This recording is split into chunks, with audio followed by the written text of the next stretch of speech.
9 tanaman pembawa kekayaan menurut Islam, tercantum di Al-Quran. Ada tanaman pembawa kekayaan menurut ajaran agama Islam.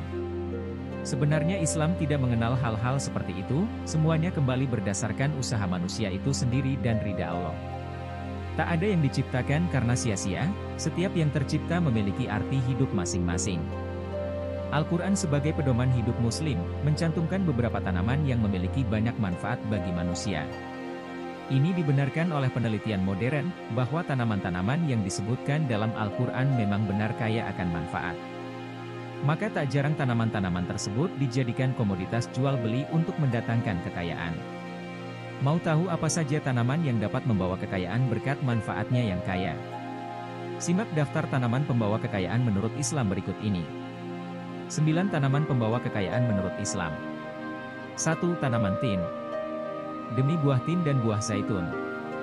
Quran Surat At-Tin ayat 1. Tanaman pembawa kekayaan dalam Islam yang pertama adalah pohon buah tin, sebab tanaman ini merupakan tanaman istimewa yang disebutkan khusus dalam Al-Quran.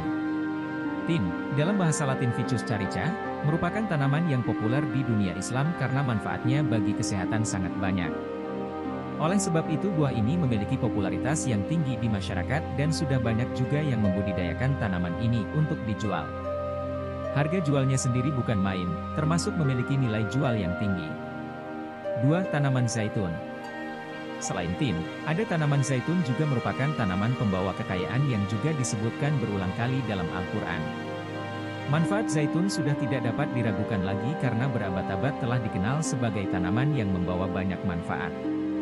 Bahkan zaitun dikenal sebagai tanaman yang bisa mencegah kanker dan penuaan dini. Faktor inilah yang menjadikan zaitun sebagai komoditas jual beli yang besar. Baik harga bibit, buah, hingga olahannya memiliki nilai jual yang tinggi. 3. Tanaman kurma. Tanaman buah kurma memiliki sejarah yang panjang dalam sejarah Islam dan buahnya terkenal sebagai santapan di bulan Ramadan. Kurma banyak dibudidayakan di Timur Tengah dan banyak juga jenis kurma yang diekspor ke Indonesia untuk memenuhi kebutuhan di bulan Ramadan. Sebenarnya tanaman kurma sudah banyak dibudidayakan di Indonesia dan benar-benar bisa tumbuh. Sayangnya, kurma yang ditanam di Indonesia tidak berbuah sebanyak yang ditanam di daerah Timur Tengah. 4. Tanaman anggur. Buah anggur diriwayatkan sebagai buah yang sangat disukai Rasulullah karena memberikan banyak manfaat bagi kesehatan. Di antara manfaat itu adalah menyehatkan jantung, menjaga kesehatan mata, mengurangi risiko kanker, sampai dengan menjaga kesehatan otak. Buah anggur memiliki peminat yang banyak, jenis buah anggur pun juga banyak. Beberapa jenis buah anggur yang dijual di pasaran bahkan memiliki harga yang jual yang tinggi. 5. Tanaman pisang. Banyak orang yang suka buah pisang, baik itu dimakan utuh atau menjadi olahan. Peminat buah pisang tergolong sangat tinggi. Bukan hanya pisangnya saja yang memiliki nilai jual, jantung pisang dan daunnya juga memiliki nilai jual.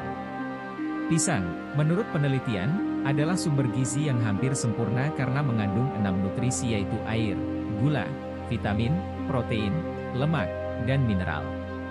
Selain itu, pisang bisa disebut sebagai tanaman pembawa hoki karena banyak sekali manfaat yang bisa diperoleh dari tanaman ini.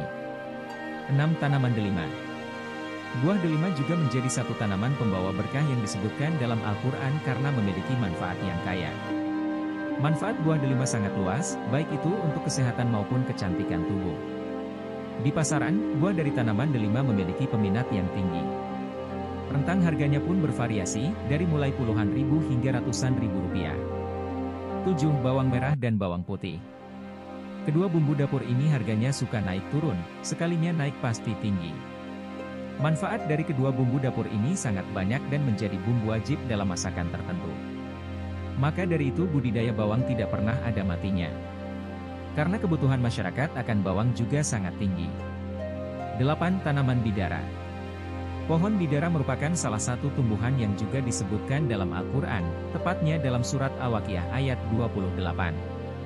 Tumbuhan ini sering diambil daunnya untuk digunakan sebagai obat herbal yang dinilai ampuh mengatasi berbagai jenis gangguan kesehatan. Bahkan daun bidara sendiri dinilai bisa mengeringkan luka diabetes. Bahkan juga mempercepat penyembuhan luka, meredakan wasir. Tanaman bidara juga meredakan gangguan lambung, sampai dengan mengobati keputihan. 9. Tanaman kacang adas.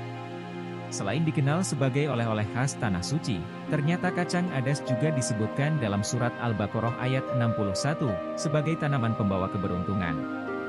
Jenis kacang ini ternyata juga memiliki sejarah yang panjang dalam agama Islam dan disebut-sebut merupakan makanan yang dibenci kaum Yahudi. Terlepas dari hal itu, ternyata kacang adas merupakan salah satu jenis kacang-kacangan yang memberikan banyak manfaat baik untuk kesehatan. Demikian tadi 9 tanaman yang banyak manfaatnya menurut agama Islam. Semoga video singkat ini bisa bermanfaat untuk kita semua dan kita berjumpa lagi pada video menarik selanjutnya.